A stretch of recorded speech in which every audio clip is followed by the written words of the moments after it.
ফিলিস্তিনি president Mahmoud আব্বাসের Fattah আন্দোলন গাজায় ফিলিস্তিনিদের অস্তিত্ব রক্ষার জন্য হামাসকে ক্ষমতা ছাড়ার আহ্বান জানিয়েছে। গাজা থেকে বার্তা সংস্থা এএফপিকে পাঠানো এক বার্তায় ফাতাহ মুখপাত্র মন্থার আল হায়েক বলেন, হামাসকে গাজা উপত্যকাটির শিশু, নারী ও পুরুষদের প্রতি সহানুভূতি প্রদর্শন করতে হবে। তিনি হামাসকে গাজা শাসন থেকে সরে দাঁড়াতে এবং এটি স্বীকার করার আহ্বান জানিয়েছেন যে তারা গাজার ক্ষমতায় থাকলে আগামীতে ফিলিস্তিনিদের অস্তিত্বের অবসান ঘটবে। 2007 সালে ফাতাহ অধ্যুষিত ফিলিস্তিনি কর্তৃপক্ষের কাছ থেকে হামাস গাজার ক্ষমতা দখল করে।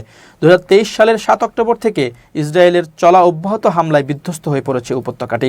হামাস বারবার বলছে যে যুদ্ধ শেষ হয়ে গেলে তারা গাজার ক্ষমতা ত্যাগ করতে ইচ্ছুক, তবে তারা অস্ত্র সমর্পণ করবে কিনা তা স্পষ্ট নয়।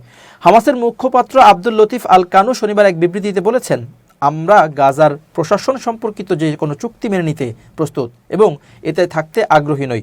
তিনি বলেন, আমাদের কাছে যা গুরুত্বপূর্ণ তা হলো জাতীয় ঐক্যমত্য। যুদ্ধ পরবর্তী গাজা পরিচালনা এবং পুনর্গঠন তত্ত্বাবধানের জন্য পেশাদার এবং টেকনোক্রেটদের একটি স্বাধীন কমিটির জন্য হামাস মিশরের প্রস্তাবকে সমর্থন করেছে। এদিকে ফিলিস্তিনি প্রেসিডেন্ট মাহমুদ আব্বাস বলেছেন, কমিটিকে রামাল্লা ভিত্তিক ফিলিস্তিনি কর্তৃপক্ষের কাছে রিপোর্ট করতে হবে, যা তার মতে গাজা পরিচালনার একমাত্র বৈধ সংস্থা। কিন্তু ইসরায়েলি প্রধানমন্ত্রী বেনিয়ামিন নেতানিয়াহুর সরকার এটি প্রত্যাখ্যান করেছে। গাজায় গত 19 জানুয়ারি কার্যকর হওয়া যুদ্ধবিরতির পরবর্তী পদক্ষেপ নিয়ে মতবিরোধের পর মঙ্গলবার ইসরায়েল উপত্যকাটিতে আরও বিমান হামলা শুরু করে, আর পরদিন থেকে শুরু হয় স্থলাভিযান।